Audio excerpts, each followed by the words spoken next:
Where are we going? We are going to Polegate. We were supposed to get a manual Fiat 500 hybrid 1 litre, but I don't know, it was quite funny. The guy looked at me, he saw my license, he's like, "Are you sure you can drive manual? How about I upgrade you to an automatic?" And he did for no charge. Which, okay, is cool. Very lightweight. We are being blown around a little bit by the wind, strong wind, crosswinds.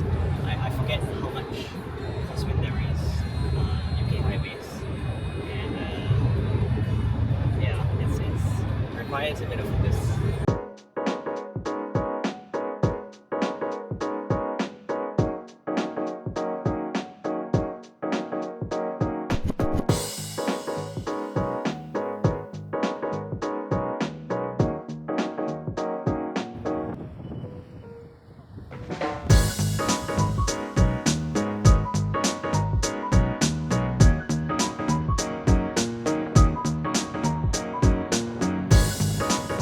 So one of the other things we did was, it's been 4 years since I came back to the UK, and I dropped off a mother load of loot for a friend and some team transports. So 356 Speedster. Here's the set. Wait, where's the other one? Oh, here it is. And the coupe. So Speedster and coupe. And then we have the 962 and shell livery. We have the RWB Porsche bubble one, first one from years ago. So here's something we don't get in Malaysia. Skoda Enyaq ET. What was your use case? So this is my friend Adrian. He's the owner of the car. What was your use case? Why this size? Why this car? Why EV? We just wanted to get something bigger, right? I Okay. think that was the main thing. And Right. because we do a lot of short trips, going to school, going to Warwick, which is around 60 miles Okay. away. When you consider taking into account all of these elements, Right. this car is actually the cheapest car you can get, Okay. and the most comfortable one. Yeah, our running costs are tiny. Right. Full charge on this Right. is less than £5. It's what, £3.50 or something crazy like this. Right.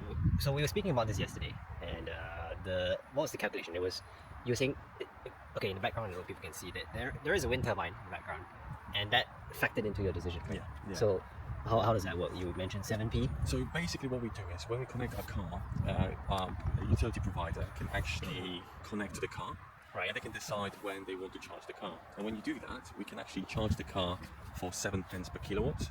But that's at night, right? You charge mainly at night. Yeah, normally, so after 12. But And- you can set a time you want the car to be ready, and they will always make sure it's ready. And what was interesting you mentioned was this is actually helping the UK be quite a big. This is actually helping the UK balance the electrical load.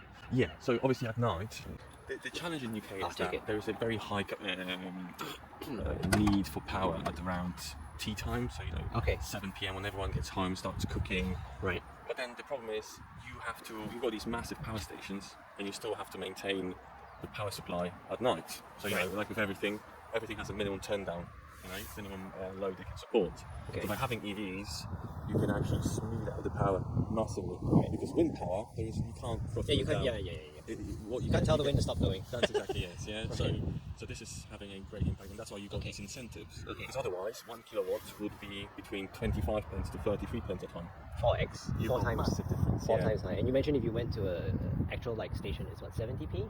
Yeah, so per if you do kilowatt? supercharger, Okay. it's between 73 to 89 pence per kilowatt, depending on where you go and Right. how powerful the charger is. So Okay. if you do it at home and you're very structured, Yep. then you can get this car charged really, really cheaply.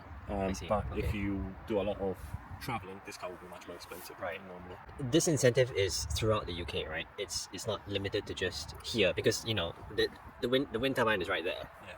So is that incentive just because you're near one, or it's around the whole of the UK? No. So this is actually depending on the utility supplier. So Okay. everyone is different. So Right. the one I've got here is Ovo Energy, Okay. and they connect to your car.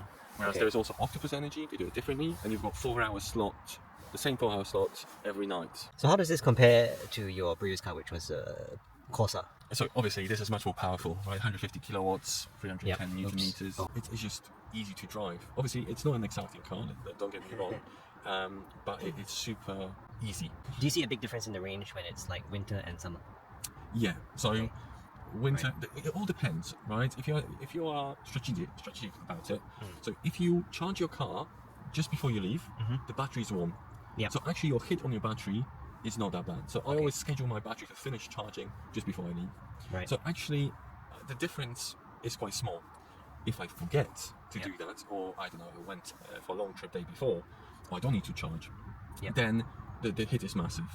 Like I said, minimum I can get 200 miles on a full charge compared to 260. Yeah, so you can see the difference. But you can mitigate that by charging it. Okay. Did you test any other EVs before you chose this one? I did. Porsche. No, we tested Kia. Nero. Nero. Or EV6. Nero. Okay, Nero. Yeah. That's a small SUV. It's smaller than this, Yes, right? it's smaller, Okay. and the trim is not as good, Okay. and the cost wasn't that much different. Okay. Where's your mileage? There it is. Okay, hang on. As you can see, I'm enjoying the car. 48,000 miles. Okay, wait for the focus. And that's in how long? So in Feb, it's gonna be 2 years. 24,000 miles a year. And the battery life after doing this, right? Some people take take 5 years or 6 years to do that, Yeah, right? yeah. And it shows you that the battery is still. Any degradation so far? No? Haven't noticed it. Yeah, I think this is my second winter, so we'll see this winter. Like I said, I'm keeping very close eye on the kind of the range I've got in winter. 200 was the kind of the minimum I was getting last year. We'll see this year. Okay. And how's Skoda's support been and warranty? Still under warranty. When we bought the car, because we extended it, because we paid this extra. Okay. We had some problems with these door lights. We had to replace it once, and the other one went again. You'll be able to see it later. But apart from that, like I said, it's perfect. The navigation for charging, not great in Skoda, but a battery plan is much better. Yeah, it really analyzes it. It connects to your car, also reads your charge, and then kind of tells you, okay. Yeah, that's a good app. I think we used it. ABRP, we used it in New Zealand, and it was very effective. Your spec. This is a high spec car. Yeah. I remember you were telling me you ordered it and then you had to wait because of the war. Yeah. That some things were not available, but you waited and you got what you wanted. That's it. So it was mostly about a heat pump. Yeah. So this car, the reason it's quite efficient is even if I turn on the heating, it's not doing 1-to-1 conversion. So 1 kilowatt heating, 1 kilowatt and power. It's because it has a very efficient heat pump. So I see that my car doesn't take a massive hit when I put the heating on. The only hit I take is when it starts to rain at night. That's where I see my battery really. Okay. And the unfortunate thing you mentioned yesterday as well, which it sticks in my mind, is because now the production has come back up. Oh, sorry, no, it was a quota, right? Yeah. It was the government quota where they needed to sell a certain number of cars, and because they didn't hit the quota for this year, that they took all the stock and they just flooded the market. That's it. So your resale has just gone. Yeah, horrible. Yeah. Right. Because they're selling it for like £1 profit on every charge. So it's literally they sell it at cost plus £1. So there are so many. I mean, obviously this car is still quite good because it has heat pump. Now, most of them are not available with heat pump. Okay. So obviously I have got advantage. Yeah. Is there front storage actually? No. Oh, there isn't front storage. No. Oh, okay. Yeah. I would have thought there's a boot of some sort, but this is the main. There's front wheel drive only, right? Front motor. Yeah. So the reason I went for one front wheel only, it's because the dual motor version had reduced range. Tires, Scorpion EV, what size? How much is the tire here? £200 each. £200 each. Okay, in ringgit it's 1,000 to 1,001. Okay, so we're going for a quick drive in the Enyaq, which first time in a Skoda EV. It feels quite big. The size actually reminds me of a Cayenne actually. Not like Macan sized, big on the road, but nice high driving position, I guess. Okay. One problem is I don't know where I'm going. Going to Coastal Road.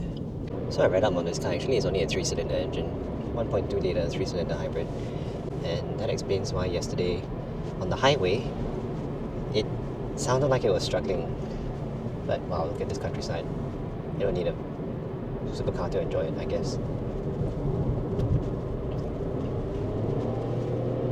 The perfect car for this would be a Miata. Miata. The roof down, the sun out a bit.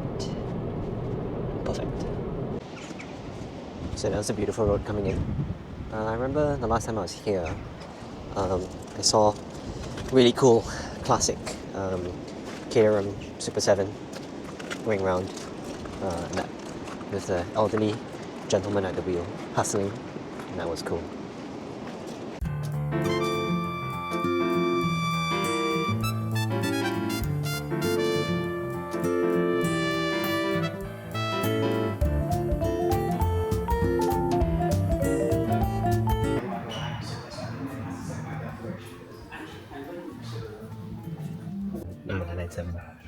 G3. Beautiful condition. Costa Spider 97.2. Beautiful 97.2. C4S, I think this car's red. 718. GT4.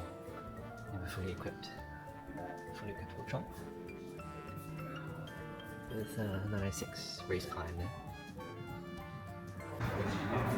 97.2. C4 GTS 2 units. Also great. Very nice. 0.2 convertible as well. So yes, C4 GTS. C4 GTS. 192 top.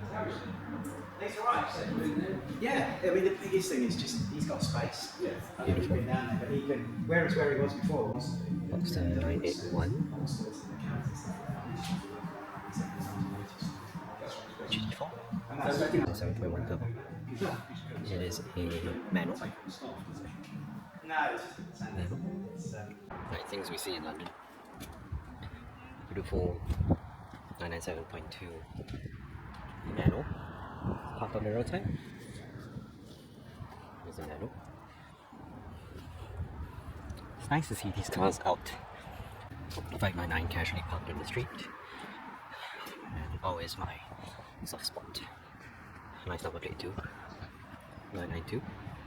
Paragon Porsche.